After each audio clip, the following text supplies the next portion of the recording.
नमस्कार, मनी गुरु की इस खास पेशकश में आप सभी का स्वागत है। मैं हूं स्वाति रायना। पोर्टफोलियो में बैलेंस बनाना है तो एसेट एलोकेशन का सही तरीका जानना बेहद जरूरी है। अब सही एसेट एलोकेशन का तरीका क्या हो, बाजार के उतार चढ़ाव में कैसे स्ट्रैटेजी काम करती है और कैसे आप इस स्ट्रैटेजी को अपना सकते हैं अच्छा रिटर्न। आज बात करेंगे कैसे रिस्क और रिटर्न में संतुलन का काम करता है एसेट एलोकेशन, और इस पर चर्चा के लिए हमारे साथ हैं दो खास मेहमान। परिचय कराते हैं आईसीआईसीआई सिक्योरिटीज में प्राइवेट वेल्थ मैनेजमेंट के प्रोडक्ट हेड भरत पारीख और रूंगटा सिक्योरिटीज के सीईओ हर्षवर्धन रूंगटा। भरत और हर्षवर्धन, आप दोनों का बहुत स्वागत हम करते हैं मनी गुरु की आज के इस खास पेशकश में। और आज हम खास तौर पर यहाँ पर चर्चा करने वाले हैं एसेट एलोकेशन की। एसेट एलोकेशन हम जानते हैं कैसे मदद कर सकता है रिस्क और रिटर्न को बैलेंस करने में। भरत और हर्षवर्धन दोनों हमारे साथ हैं। भरत, मैं शुरुआत आपसे अगर करूं तो एसेट एलोकेशन बहुत ही ज्यादा अब सुना जाने वाला एक शब्द है जब भी हम फाइनेंशियल प्लानिंग की बात करते हैं या पर्सनल फाइनेंस पर हम चर्चा करते हैं। चर्चा तो बहुत होती है, लेकिन सही तरीका क्या सभी को मालूम है कि एसेट एलोकेशन किया कैसे जाए, इसकी इंपॉर्टेंस क्या है? हम हमेशा इस पर चर्चा जरूर करते हैं क्योंकि हर एक बार जब हम बाजार में कुछ उतार चढ़ाव देखते हैं, बाजार एट ऑल टाइम हाई या बाजार में किसी तरीके की गिरावट, एसेट एलोकेशन का इंपॉर्टेंस और भी ज्यादा इंपॉर्टेंट हो जाता है, और खासतौर पर आजकल के इस बाजार में, आजकल के इस माहौल में। इसलिए मैं सबसे पहले भरत आपसे समझना चाहती हूँ कि एसेट एलोकेशन क्यों इतना इंपॉर्टेंट है? सबसे पहले आप सबका धन्यवाद हमें इस कॉल में बुलाने के लिए। देखिए क्या है, एसेट एलोकेशन बोलना बड़ा इजी है, लेकिन जब आप करने जाते हैं तो आपको बहुत सारी चीज़ों का ध्यान रखना पड़ता है, और ये बहुत ही इम्पोर्टेंट है क्योंकि आप जरा समझिए, मार्केट में उतार चढ़ाव होते रहते हैं। कल आपने इन्वेस्ट किया, मार्केट में 20-30% की गिरावट आ गई, और वो गिरावट आप सहन नहीं कर पाओगे, और उसका एक सबसे बड़ा फॉल बैक होता है कि आप एक इम्पल्सिव डिसीजन लेके आपका जो भी आपकी इन्वेस्टमेंट है आप उसको लिक्विडेट कर सकते हो, क्योंकि आप वो जो मार्केट की वॉलीटिलिटी है और जो उतार चढ़ाव है वो आप उसे सहन नहीं कर सकते। ये एसेट एलोकेशन यदि आपने सही ढंग से किया तो आप उस वॉलीटिलिटी को आराम से झेल सकते हो और उस पूरे वॉलेटाइल पीरियड से निकल सकते हो। देखिए, ये एक लॉन्ग टर्म जर्नी है, इन्वेस्टमेंट करना, उसे मेंटेन करना और उसे मेंटेन करके अपना एंड पर्पस अचीव करना। इस जर्नी में यदि आपने एसेट एलोकेशन का साथ छोड़ दिया तो आपके जो इम्पल्सिव डिसीजंस है, जो आप नहीं कर पाओगे मैनेज, वही आपको सबसे ज्यादा हर्ट करते हैं। मैं आपको एक सिंपल सा एग्जांपल बताता हूँ। देखिए, आप इक्विटी मार्केट में हम इन्वेस्ट करते हैं, हम सब बोलते हैं कि देखिए इक्विटी लॉन्ग टर्म इन्वेस्टमेंट के लिए बहुत ही अच्छा व्हीकल है और हमें इसे यूज करना चाहिए। बट आप इस चीज को समझिए कि आपका यदि आप पिछले 3 साल, 5 साल, 10 साल का इक्विटी रिटर्न देखेंगे, जो आपको 13 से लेके 15% का सीएजीआर आएगा, चाहे आपने 3, 5 या 15 साल में किया हुआ, आपकी जो वॉलीटिलिटी है इस पर्टिकुलर की, उस पीरियड में आपको 17 से 23% की वॉलीटिलिटी है। मतलब आपके रिटर्न में 17 से 23% का उतार या चढ़ाव आ सकता है। अब उस तरह की वॉलीटिलिटी में आपको डिसीजन लेना और मेंटेन करना रहता है। इसी जगह पे जो एक बहुत ही बोलते हैं दुनिया में बहुत जाना पहचाना एक बड़ा सिंप्लीफाइड एसेट एलोकेशन है, और उसके ऊपर हम बाद में चर्चा करेंगे। बट यदि आपने 60-40 पोर्टफोलियो चलाया है, आप सोचिए आपका रिटर्न एक करीब 2% कम हो जाएगा, बट आपकी वॉलीटिलिटी है वो 1/3 कम हो जाएगी। यदि 1/3 कम हो गई, यदि 10 से 15% के उतार चढ़ाव में 10 से 12% का रिटर्न आप काफी आराम से झेल पाएंगे। तो एसेट एलोकेशन का सबसे बड़ा पर्पज ये है कि आप एक इम्पल्सिव डिसीजन अवॉइड करें, आप लॉन्ग टर्म पोर्टफोलियो क्रिएट करें, उसे लॉन्ग टर्म रन करें और एक पर्पज के साथ करें, बिना पर्पज के ना करें। आपको पता है मैं क्या चाहता हूं और मैं कैसे उसे अचीव करूंगा। ये मेरे हिसाब से सबसे बहुत जरूरी है, इज बिहेवियर और आपका इम्पल्सिव डिसीजन जिसको आपको अवॉइड करना है। ये एसेट एलोकेशन आपको उसके लिए तैयार करता है। ये मेरे हिसाब से सबसे जरूरी बात है एसेट एलोकेशन की। बिल्कुल। अब एसेट भरत ने एलोकेशन क्या सही है, बहुत ही जी बताइए। हाँ, राइट। मैं भरत आपके पास आऊंगी। आपने शुरुआत में काफी सिंप्लीफाई करके बताया हमें कि एसेट एलोकेशन क्यों इम्पोर्टेंट है। हम कई दर्शक या कई निवेशक ये इनफैक्ट पूछते भी हमसे कि हमने मानिए एक अपना एक प्रपोर्शन सेट किया था इक्विटी डेट का, जैसे अभी भारत ने बताया 60-40 इक्विटी और डेट का रेशो। हर्षवर्धन, मैं आपसे जानना चाहती हूँ, क्या एक सेट फॉर्मूला कोई एसेट एलोकेशन का रखा जा सकता है निवेशकों के द्वारा कि हाँ वो एसेट एलोकेशन की ये इस लाइन पे वो चले, या फिर एसेट एलोकेशन के जो पैरामीटर्स हैं, जो पैमाना कहते हैं, वो अलग अलग सिद्धांतों पर चलते हैं कि अगर एक निवेशक का पोर्टफोलियो इस प्रकार का है या उनका रिस्क प्रोफाइल इस हिसाब का है, उनको एक पर्टिकुलर एसेट एलोकेशन का रेशो फॉलो करना चाहिए। काम कैसे करेगा ये? वेल स्वाति, एसेट एलोकेशन बहुत ही पर्सनलाइज होना चाहिए। अगर आप कहेंगे कि भाई हर एक इंसान को एक ही तरह का एलोकेशन होना चाहिए, मान लीजिए हम कहते हैं 60-40 होना चाहिए या 70-30 होना चाहिए, तो वो आइडियली गलत है। ये एसेट एलोकेशन आपकी खुद की जरूरतों के हिसाब से, आपकी उम्र को ध्यान में रखते हुए, आपके टाइम होराइजन क्या है आपके गोल्स का, आपकी रिस्क प्रोफाइल पर्सनली कैसी है, आपकी जरूरतें कैसी हैं, और आपकी गोल्स किस तरह के हैं, उन पे डिपेंड करता है। उदाहरण के रूप में बताता हूँ, मान लीजिए दो इंसान हैं, दोनों 30 साल के हैं, और पहला इंसान जो है मिस्टर ए जो है, उनकी रिक्वायरमेंट पैसों की 20 साल बाद है। वो था कि मुझे पैसे, आइडियली कोई ऐसी सिचुएशन लगती नहीं कि मुझे 20 साल के पहले कोई भी रिक्वायरमेंट नहीं। तो उनका जो एसेट एलोकेशन होगा वो ज्यादा इक्विटी की तरफ होगा, क्योंकि वो लॉन्ग टर्म 20 साल के लिए इन्वेस्ट करते हैं। और मिस्टर बी है, वो भी 30 साल के हैं, लेकिन उन पे एक जिम्मेदारी है। वो कहते हैं कि 2 या 3 साल बाद मुझे मेरी बहन की शादी करानी है, या मुझे घर खरीदना है, या कोई ऐसे कोई खर्चे हैं जो मुझे 2 या 3 साल में होने ही वाला है। हालांकि दोनों 30 साल के हैं, लेकिन दोनों की जरूरतें अलग हैं, तो दोनों अपने हिसाब से, अपनी जरूरतों के हिसाब से अपने एसेट एलोकेशन का एक परसेंटेज, एक फॉर्मूला बनाएंगे। तो ये कहना कि एक ही स्टैंडर्ड कोई भी फॉर्मेट है जो सबको लागू होना चाहिए, वो आइडियली नहीं होना चाहिए। लेकिन किसके पास कोई एक्सेस नहीं होता है अच्छी तरह अपनी एसेट एलोकेशन करवाने का, तो एक शुरुआत करने के लिए जो थंब रूल्स की बात होती है वो ये है कि आपकी जितनी उम्र है उतना आप डेट में रखें। सो आप अगर 30 साल के हैं तो 30% आप डेट और गोल्ड मिला के रखें, और 70% आप इक्विटी में रखें। ये उनके लिए है जिनके पास कोई एक्सेस नहीं है, या एसेट एलोकेशन अपने गोल बेस्ड नहीं करना चाहते। लेकिन आपके सवाल का जवाब ये है कि एक कोई स्टैंडर्ड जैकेट, एक स्ट्रेट जैकेट या एक वन साइज फिट ऑल का फॉर्मूला नहीं होना चाहिए। आपकी जैसी जरूरतें हैं उस हिसाब से आप अपना पर्सनलाइज एसेट एलोकेशन प्लान बनाएंगे तो आपके लिए बेटर है। बिल्कुल। भारत, क्या एसेट एलोकेशन को अलग अलग स्ट्रैटेजीज के तहत अपनाया जा सकता है? मतलब एसेट एलोकेशन में भी क्या डिफरेंट स्ट्रैटेजीज हैं जो काम करती है? मैं आपसे समझना चाहती हूँ ये। जी देखिए, एसेट एलोकेशन जैसे हर्षवर्धन ने बताया कि देखिए फिट फॉर ऑल होता नहीं है। आपको आपके हिसाब से आपका एसेट एलोकेशन बनाना चाहिए। देखिए, आप एक फ्रेमवर्क होता है, उन्होंने एक सिंप्लीफाइड बताया, आपका एज में डेट और गोल्ड कर दीजिए। आप दूसरा बोल सकते हैं कि भाई मैं अपनी उम्र के हिसाब से अपना डेट और एसेट एलोकेशन करूँगा।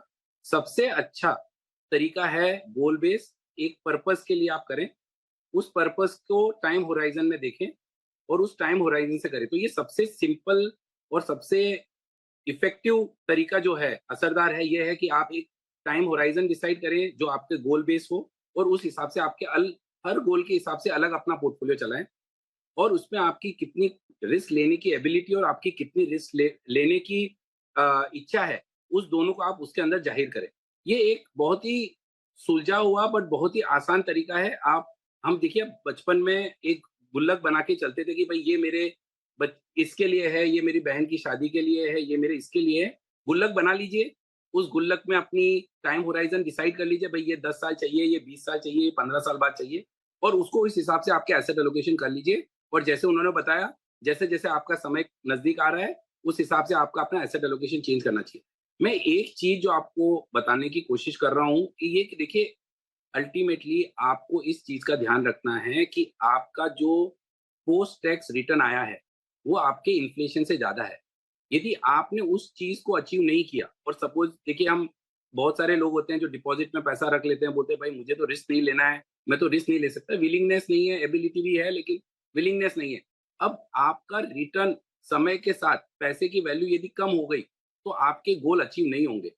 तो एसेट एलोकेशन करना, उसके साथ इस चीज़ का ध्यान रखना कि भई अल्टीमेटली मैंने जिस चीज़ के लिए इसे तैयार किया है, वो मेरा अचीव होना चाहिए, और ये सबसे ज़्यादा ज़रूरी है।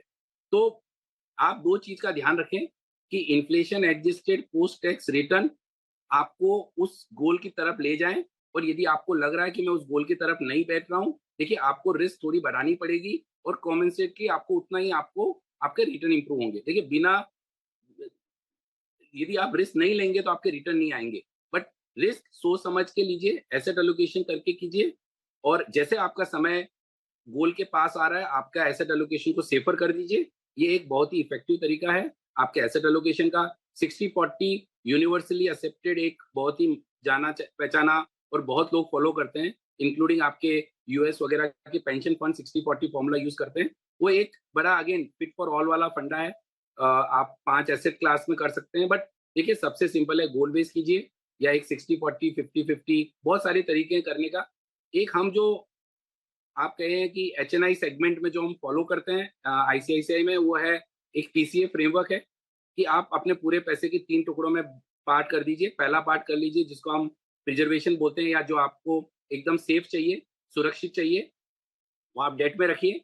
जो आपका बड़ा पोर्टफोलियो है जिसके अंदर आपको अपने देश की nominal GDP growth plus 1-2% return के आसपास आपको एक्सपेक्टेशंस हैं, आप उस पोर्टफोलियो का एक कोर एलोकेशन कीजिए। और जो आपको रिस्क लेना है, वो एक पोर्टफोलियो को अलग कर दीजिए और उसे एक छोटा अमाउंट रखिए, ताकि आपका लॉन्ग टर्म पोर्टफोलियो एलोकेशन और आपका पर्पस और इन्वेस्टमेंट होराइजन डिस्टर्ब ना हो।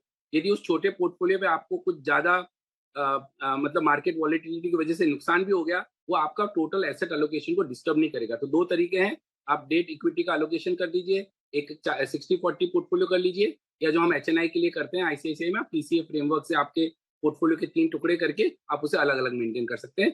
बट सबसे अच्छा है आप एक गोल बेस्ड इन्वेस्टिंग कीजिए। ओके, गोल बेस्ड इन्वेस्टिंग से आपके शुरुआत में तो बहुत सारे जो प्रॉब्लम्स है वो सॉल्व होंगी, पर एसेट एलोकेशन बिगड़ता कब है हर्षवर्धन? कैसे किसी निवेशक को मालूम चले कि उनका एसेट एलोकेशन बिगड़ गया है या फिर बिगड़ गया होगा? ऐसे कौन से फैक्टर्स हैं जो आपके पोर्टफोलियो में इस बैलेंस को बिगाड़ देते हैं? वेल स्वाति, एसेट एलोकेशन आपने किस स्ट्रैटेजी पे किया है, उसमें अगर कोई बदलाव होते हैं तो आपको फिर से उसे रीबैलेंस करना होगा। तो मैं आपको यू नो 3-4 तरीके हैं जो एसेट एलोकेशन की स्ट्रैटेजीज बोलते हैं, तो उसमें जो फेरबदल होता है, उसमें अगर कुछ चेंज होता है तो आपको बदलना है। तो पहली स्ट्रैटेजी है आपकी एज बेस, कि आप अपनी उम्र के हिसाब से, जैसे हमने उदाहरण लिया था कि आप 30 साल के हैं तो 30% आप डेट में लगाइए। तो एज बेस्ड एसेट एलोकेशन एक स्ट्रैटेजी है। उसमें जैसे आपकी उम्र बढ़ती है तो आपको अपना एलोकेशन चेंज करना होगा। दूसरा जो स्टाइल है एसेट एलोकेशन, जो स्ट्रैटेजी है, वो है कांस्टेंट वेट या स्टैटिक एसेट एलोकेशन। ये क्या होता है, आपने एक निर्धारित कर लिया, जैसे 60-40 का रेशियो की हम बात कर रहे हैं कि 60% इक्विटी में होगा, 40 डेट में होगा। अब 1 साल बाद जब आप देखते हैं मार्केट मान लीजिए ऊपर जा चुका है और उसमें ग्रोथ हुई है करीबन 20% की, और डेट में ग्रोथ हुई है 5 या 6%, तो सीधी सी बात है कि आपका इक्विटी वैल्यूएशन इज मोर, तो वेटेज 60% से ज्यादा हो गया है, और डेट ज्यादा हुआ है लेकिन कम वेटेज बढ़ा है, तो आपको इक्विटी बेच के डेट लेना होगा। तो यहाँ पर आपको समझना होगा कि जो आपने स्टार्ट किया था 60-40, आपकी स्ट्रैटेजी क्या थी, मुझे कांस्टेंट वेट रखना है, स्टैटिक आपकी एसेट एलोकेशन स्ट्रैटेजी है। अब इसमें 60-40 की जगह मेरा ओवरऑल रेशियो मान लीजिए 63 और 37 हो गया है, तो 3% आप इक्विटी बेचेंगे और 3% डेट खरीदेंगे, तो ब्रिंग इट बैक टू 60-40। तो ये हो गई आपकी constant weight and static asset allocation strategy. Third है जो आप यूज करते हैं, डायनामिक एसेट एलोकेशन। तो डायनामिक एसेट एलोकेशन क्या होता है कि आप मार्केट की वैल्यूएशन के बेसिस पे अपना इक्विटी एलोकेशन डिसाइड कर रहे हैं। तो एक उदाहरण लेता हूं, मान लीजिए आप बोलते हैं कि मार्केट का पीई अगर 21 है तो मेरा इक्विटी में 60% होगा।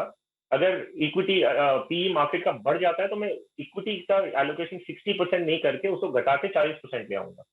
तो अगर मार्केट वैल्यूएशन चेंज हुआ या तो ऊपर या नीचे, तो आपको आपका जो ओरिजिनल एसेट एलोकेशन की स्ट्रैटेजी थी वो हिल चुकी है, तो वो बिगड़ चुकी है, तो आपको उसे वापस लाना होगा। तो मान लीजिए मार्केट वैल्यूएशन बढ़ गया और आपने सोचा था कि मैं 60% रखूंगा अगर मार्केट का पी 21 है, और पी बढ़ के मान लीजिए 25 हो गया है, तो आपको इक्विटी बेचना है और थोड़ा डेट में कन्वर्ट करना है, क्योंकि मार्केट की वैल्यूएशन बढ़ चुकी है। तो ये स्ट्रैटेजी है आपकी डायनेमिक एसेट एलोकेशन, और ये डायनेमिक होता है based on some valuation metric. Fourth वाला जो आपका है वो है टैक्टिकल एसेट एलोकेशन। अब टैक्टिकल एसेट एलोकेशन क्या होता है कि आपने शुरुआत मान लीजिए 60-40 से की, लेकिन आपको कोई ऐसा सिचुएशन दिखता है, ऐसे कोई मार्केट में इवेंट दिखता है जिसकी वजह से या तो मार्केट बढ़ेगा या तो घटेगा। अगर ऐसा कुछ बहुत बड़ा कोई मूव आपको शॉर्ट टर्म में दिखता है और आप उसमें कुछ चेंजेस करना चाहते हैं, तो आप एक टैक्टिकल मूव लेते हैं। ये टेम्परेरी मूव है, ये आप परमानेंट नहीं है कि अगर एक इवेंट हो रहा है, वो इवेंट प्ले आउट हो गया तो आप वापस अपने ओरिजिनल एसेट एलोकेशन पे आ जाएंगे। तो अगर आपने अपना एसेट एलोकेशन स्ट्रैटेजी डिसाइड किया कि आप किस बेसिस पे जा रहे हैं, एज है, कांस्टेंट वेट है, आपका डायनेमिक एसेट एलोकेशन है या टैक्टिकल एसेट एलोकेशन, आपने किस स्ट्रैटेजी को फॉलो किया है, वो स्ट्रैटेजी में जब कुछ भी चेंज होता है तब आपका एसेट एलोकेशन स्ट्रैटेजी बिगड़ चुका है। आप ये समझना है और उसे वापस लाना है। दूसरी सिचुएशन में जब ये बदलता है वो है जब आपकी जरूरतें बदल गई। आपने शुरू किया था एक पर्टिकुलर सोचते हुए, लेकिन आपकी जरूरतें बदल चुकी हैं, तो आपको एसेट एलोकेशन भी उस समय चेंज करना होगा। तो दो फैक्टर, एक एक्सटर्नल फैक्टर जो मार्केट रिलेटेड है और एक आपके खुद के रिलेटेड फैक्टर्स चेंज होते हैं, तब आपको ये एसेट एलोकेशन रिव्यू करना है और उसे वापस अपने ओरिजिनल स्ट्रैटेजी पे बिल्कुल। लाके वो परसेंटेज एलोकेट करना। ओके, तो आपने बहुत अच्छे ढंग से बताया कि एसेट एलोकेशन कैसे समझें, कैसे वापस उसको पटरी पर लाने की जरूरत है। जिससे पहले भरत हम आपको धन्यवाद करें। ब्रेक पर जाने से पहले एक बहुत ही संक्षिप्त में आपसे मैं जवाब चाहूंगी। कई बार जो आम निवेशक हैं उनके लिए थोड़ा मुश्किल हो जाता है समझना कि एसेट एलोकेशन कैसे उनका बदला, क्या करें, किस तरीके से वो इसको वापस जैसे हम कहते हैं ना पटरी पर लाएं। तो इसमें एक फंड मैनेजर का रोल और या फिर एक एडवाइजर का रोल कितना इंपॉर्टेंट है एक निवेशक के लिए? देखिए, ये ऐसा ही है कि भाई मुझे अपनी गाड़ी चलानी है, लेकिन इंजन रखूं या नहीं रखूं। सो एक फंड मैनेजर, एक इन्वेस्टमेंट एडवाइजर आपका एक इंजन है जो आपकी गाड़ी को पटरी पे चलाएगा। उसका काम यही है कि वो, जैसे हर्षवर्धन ने बताया, मार्केट समझे, मार्केट के हिसाब से आपके पोर्टफोलियो का एलोकेशन चेंज कराए। आप यदि पटरी से उतर गए तो आपको कोशिश करके वापस पटरी पे चलाएं। देखिए, सबसे बड़ी प्रॉब्लम जो होती है वो है एक इम्पल्सिव डिसीजन मेकिंग। और उस चीज में यदि आपके पास एक अच्छा फंड मैनेजर है, एक अच्छा आपके पास इन्वेस्टमेंट एडवाइजर है, वो आपको एक एडवाइस करेगा, आपको कोशिश करेगा कि आप उस समय गलत डिसीजन ना ले, डर में आपका माल और डर में आपका स्टॉक ना बिक जाए, और आप ग्रीड के अंदर, और एक कि भाई मुझे और पैसा बनेगा एक चढ़ते हुए मार्केट में और एक बहुत ही चढ़े हुए मार्केट में आप इन्वेस्ट ना कर दें। ये जो डिसीजन है वो आपको एक इन्वेस्टमेंट एडवाइजर और एक फंड मैनेजर आपको देगा, जिससे आप लॉन्ग टर्म पर्पस, जिसके लिए आपने पूरा इन्वेस्टमेंट और एसेट एलोकेशन किया, वो आप मेंटेन कर पाइए। इम्पल्सिव डिसीजन और एक्सेसिव बिल्कुल। चर्न को यदि आपने कंट्रोल कर लिया तो आपका पर्पस जी। अचीव हो हाँ, जाएगा। Absolutely. Thank you so much Bharat, आप हमारे साथ आज मनी गुरु की इस चर्चा में शामिल हुए। तो हमारे साथ एसेट एलोकेशन की बारीकियां समझाने के लिए आईसीआईसीआई सिक्योरिटीज के प्राइवेट वेल्थ मैनेजमेंट के प्रोडक्ट हेड भरत पारीक शामिल हुए थे। धन्यवाद करेंगे आपका। एक ब्रेक के लिए रुकते हैं, ब्रेक के बाद हमारे साथ हैं हर्षवर्धन रुंगटा, सीईओ रुंगटा सिक्योरिटीज, और हमारे साथ हमारे पहले कॉलर भी हैं, जानते हैं उनका सवाल। हमारे साथ है कुना प्रधान, दोहा, कतर से। कुना, स्वागत करते हैं आपका मनी गुरु में। आप अपना फाइनेंशियल प्लानिंग से जुड़ा हुआ सवाल हमारे एक्सपर्ट से जानना चाह रहे थे। थोड़ा सा मैं चाहती हूँ, आपने मेल भेजा जरूर था, थोड़ा हल्का एक्सप्लेन करेंगे आपकी अब तक की फाइनेंशियल प्लानिंग? नमस्कार मैम। मैं लास्ट तकरीबन 2 साल हो गया मैं इन्वेस्टमेंट कर रहा हूँ म्यूचुअल फंड में। मैं मेरा ऑलरेडी पोर्टफोलियो में आपको सेंड किया है।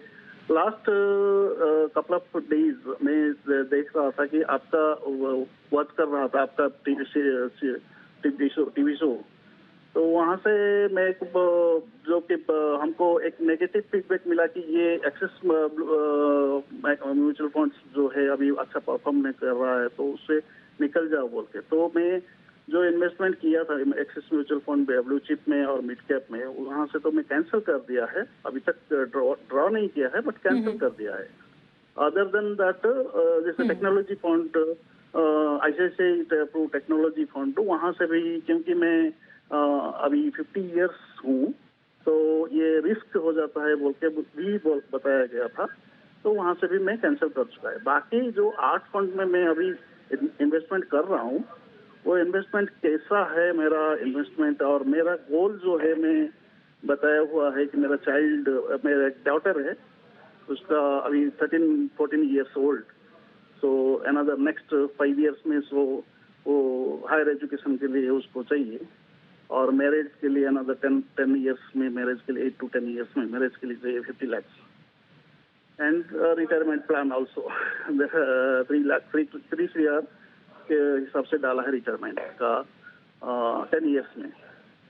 तो मैं इन्वेस्टमेंट अमाउंट मेरा रिटायरमेंट आफ्टर 10 इयर्स आपने 58 की एज में बताया कि रिटायरमेंट का प्लान है और अभी आप 53 इयर्स के हैं. अभी से no 50 years 49 plus 50 years 50 years. Okay, अभी से 10 ईयर प्लस है. 50 इयर्स है अभी से 10 इयर्स में. ओके, थोड़ा सा हमें कैलकुलेशन शायद हर्षवर्धन को करना पड़ेगा फिर से, क्योंकि आज पर योर मेल आपने 10 साल में 3 करोड़ कहा था. यस एब्सोल्युटली, 10 साल में 3 करोड़ आपने कहा है यहाँ पर. ओके, मैं सीधे अब एक्सपर्ट के पास जाऊंगी. हर्ष, आपसे जानना चाहूंगी कुछ फंड को लेकर इनका कंसर्न है जिसमें इन्होंने एसआईपी रोकी है. हालांकि पैसे नहीं निकाले, बाकी 8 फंड में इनकी एसआईपी अभी अराउंड 72,500 रुपीज की, और इनके कुछ जो गोल्स हैं उसके अकॉर्डिंगली कैसी लग रही है आपको इनकी फाइनेंशियल प्लानिंग? वेल स्वाति, जो करंटली 8 स्कीम में इन्वेस्ट करें 72,500, ये सारी स्कीम्स अच्छी हैं. कोई मुझे ऐसे लगता नहीं किसी बदलाव करने की जरूरत है. लेकिन अभी भी इनकी फोलियोज में जो इतनी सारी स्कीम्स हैं इनके पास, स्कोप है कि हम 1-2 स्कीम्स कम करें और विदाउट कॉम्प्रोमाइजिंग ऑन डाइवर्सिफिकेशन. तो ऐसा नहीं हो कि हमने स्कीम्स कम किए लेकिन हमने कुछ डाइवर्सिफिकेशन इतना नहीं हो रहा है, वैसी बात नहीं है. तो मैं ये सुझाव दूंगा कि इनका जो 72,500 रुपीज महीने का कर रहे हैं, ये इन्हीं 5 स्कीम में करें जो मैं अब बताने वाला हूँ. और ये 5 स्कीम जो है वो इनकी एग्जिस्टिंग स्कीम्स ही हैं, तो कोई नई हमने ऐड नहीं की है. सिर्फ मैं एक्टिव जो जिसमें एसआईपी करने वाले हैं उसको थोड़ा रिड्यूस करके 5 कर रहा हूँ, ताकि डुप्लीकेशन ना रहे और कोई भी डाइवर्सिफिकेशन में कोई भी कॉम्प्रोमाइज ना हो. तो पराग पारेख फ्लेक्सी कैप में 15,000, HDFC index fund Sensex fund में 15,000, क्वांट एक्टिव फंड में 15, पीजीआई मिड कैप फंड में 15,000 और एसबीआई कॉन्ट्रा फंड में 12,500. तो ये सारी उनके पास ऑलरेडी एग्जिस्टिंग स्कीम में सिर्फ एलोकेशन चेंज किया मैंने.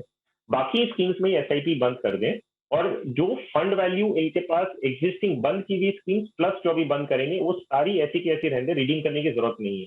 जैसे इनके गोल्स आते हैं, जैसे 5 साल बाद इन्हें कहा कि डॉटर्स की एजुकेशन के लिए इन्हें चाहिए, तो जो स्कीम्स में एसआईपी नहीं जा रही है, जो बंद की हुई है, उनमें से रिडीम करके अपनी डॉटर की एजुकेशन के लिए यूज कर लें.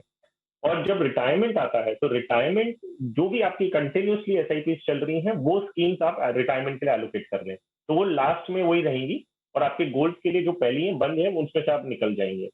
अब जो कैलकुलेशन की बात है, इनकी जो जरूरतें हैं वो है 5 साल बाद इन्हें 20 लाख रुपए चाहिए, फिर शादी के हिसाब से और रिटायरमेंट के हिसाब से. तो वे जितना आज की तारीख में इन्वेस्ट कर रहे हैं वो पूरा नहीं होगा. अगर इन्हें सारे गोल्स पूरे करने हैं तो इन्हें महीने की एसआईपी डबल या थोड़ी उससे ज्यादा करनी होगी.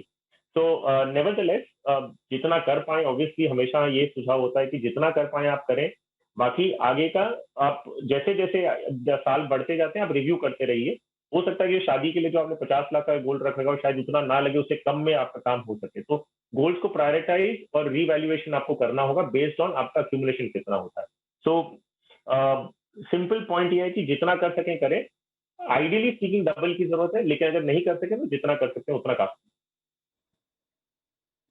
ओके, तो कूना आपने डेफिनेटली सुन लिया होगा हमारे एक्सपर्ट की सलाह, आपको कैसे बढ़ना है अपनी फाइनेंशियल प्लानिंग की तरफ आगे. बहुत बहुत शुभकामनाएं आपको. और हर्षवर्धन, आपका भी धन्यवाद करेंगे, आप हमारे साथ मनी गुरु के आज के इस शो में शामिल हुए. आज के इस कार्यक्रम में बस इतना ही.